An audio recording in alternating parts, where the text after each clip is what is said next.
মোৰ ভাল, আশা কৰোঁ তোমাৰো ভাল। তোমাক লগ নোপোৱা আজি বহুদিনেই হ'ল, আশা কৰোঁ ভালে আছা। পুৱা ৰঙাবেলিৰ চটফটীয়া পোহৰৰ দৰে মেঘালী চুলি মেলি সুমুৱাহি মোৰ সপোনৰ সজাত। তোমাৰ বাৰু মনত আছেনে তাহানিৰ সেই দিনবোৰৰ কথা? পোৱা নোপোৱা, হোৱা নোহোৱা, কত যে কিমান হিচাপ। এৰা পুৰণি কথাবোৰ কৈ তোমাক আজি আমনি নকৰোঁ। তাহানিতে তোমাৰ বাবে এপাহ গোলাপ আনিছিলোঁ, কিন্তু তোমাক দিয়াই নহ'ল।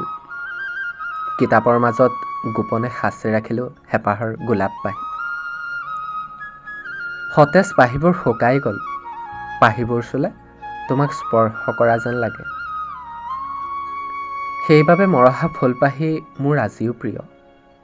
তুমি ভালপোৱা শৰতৰ শেৱালিবোৰ নিয়ৰে তিতা দুবৰিৰ ওপৰত এতিয়া অজানভাৱে পৰি আছে, হয়তো তোমাক আদৰাৰ আশাত।